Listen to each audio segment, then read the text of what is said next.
தென்காசி பழைய குற்றாலம் அருவியை வனத்துறை கட்டுப்பாட்டில் எடுத்தது பாதுகாப்பு குறைபாடு இருந்ததாக புகார் எழுந்ததால் வனத்துறையானது அதனை கட்டுப்பாட்டில் எடுத்தது.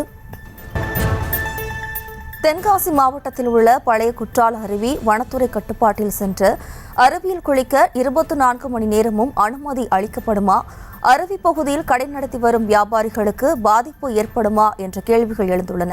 இதுகுறித்தான கூடுதல் விவரங்களோடு நமது செய்தியாளர் மாரிமுத்து இணைகிறார். வணக்கம் மாரிமுத்து, விவரங்களை பதிவு பண்ணலாம். ஜெயஸ்ரீ, தென்காசி மாவட்டம் மேற்கு தொடர்ச்சி மலைப்பகுதியில் அமைந்துள்ளது குற்றாலம் மெயின் அருவி, ஐந்தருவி மற்றும் பழைய குற்றால அருவி.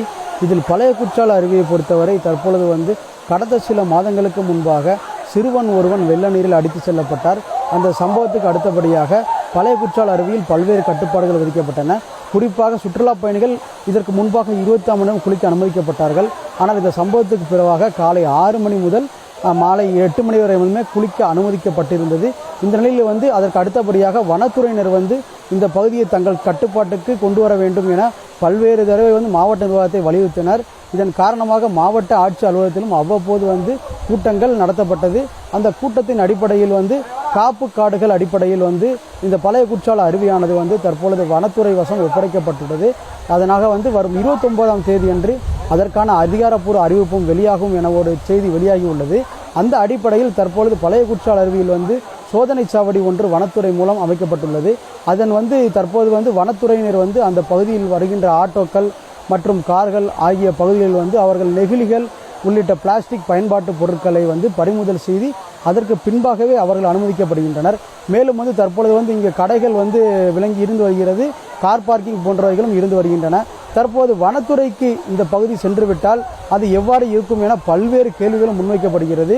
குறிப்பாக மீண்டும் வனத்துறையிடம் 24 மணி நேரங்களும் சுற்றுலா பயணிகளை குளிக்க அனுமதிப்பார்களா என்ற ஒரு கோணத்தில் ஒரு கோரிக்கை எழுந்துள்ளது. மேலும் வியாபாரிகள் கடைக்காரர்கள் வனத்துறை கட்டுப்பாட்டில் வந்துவிட்டால் தாங்கள் இங்கு கடை நடத்த முடியுமா, இல்லை வேற எங்கு செல்ல வேண்டுமா என்ற அந்த ஒரு கோணத்திலும் அவர்கள் பல்வேறு கேள்வியை முன்வைக்கின்றனர். கார் பார்க்கிங்கை பொறுத்தவரை அது ஆண்டுதோறும் ஊராட்சி மூலம் ஏலம் விடப்பட்டு அதற்கு பின்பாகவே அந்த கார் பார்க்கிங் ஏலம் என்பது அமல்படுத்தப்பட்டு வருகிறது. அதற்கு கார் பார்க்கிங் ஏலமும் தற்பொழுது ஒரு மிகப்பெரிய கேள்விக்குறியாக உள்ளது. பல்வேறு விமர்சனங்களை தற்பொழுது இந்த பழைய குற்றால அருவி வனத்துறைக்கு செல்வதால்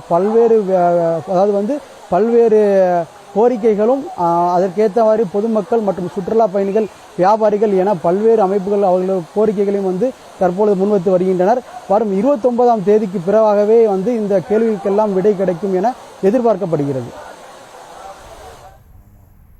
விவரங்களுக்கு நன்றி மாரிமுத்து.